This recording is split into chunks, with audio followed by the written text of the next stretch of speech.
Para todos. Noé, o pregoeiro da justiça, foi chamado por Deus para construir uma arca para ele e para a família dele. Arca essa que não tinha leme, não tinha remo, pois ela havia sido projetada por Deus para flutuar e não para navegar. Vemos que no período da construção da arca, Noé anunciou o juízo de Deus sobre aquele povo. Só que o povo não se arrependeu. Se o povo tivesse se arrependido, Deus mudaria o juízo em misericórdia e não teria ocorrido o dilúvio. Mas o povo não abriu o coração para Deus. Noé entrou na arca com a sua família, com os animais, e durante o período que eles ficaram dentro da arca, aquela arca foi conduzida pelo Deus Todo-Poderoso.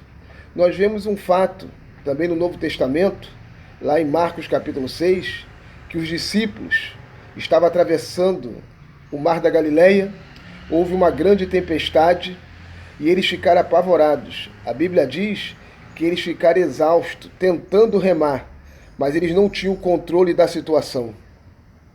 E ali Jesus foi caminhando em direção àquele pequeno barco. E quando os discípulos viram Jesus chegando, eles ficaram apavorados, já estavam exaustos, tentando retomar o controle da situação e não conseguiam. E começaram a gritar: é um fantasma. Jesus falou: tenham bom ânimo, sou eu, não tenho medo. E aí Pedro falou: se és tu, Senhor, permita que vá até a ti. E Pedro caminhou por sobre as águas, mas a onda, o vento aumentaram. Pedro ficou mais uma vez apavorado e mais uma vez não tem o controle da situação e começa a afundar. Jesus pega ele pela mão e fala: por que teve medo, homem de pequena fé? Entraram naquele pequeno barco e aí o dono de tudo, o Senhor Todo-Poderoso, ele colocou toda a situação sob controle.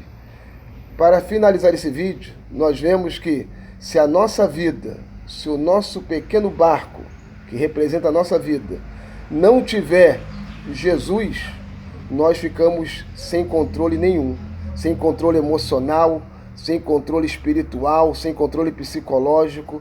Agora, quando Jesus está na nossa vida, que Ele é o nosso leme, Ele é o nosso remo, Ele é o nosso motor, Ele é o nosso porto seguro.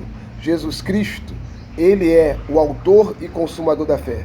Só Ele, para ter a nossa vida sob o seu controle. Que Deus nos abençoe, em nome de Jesus.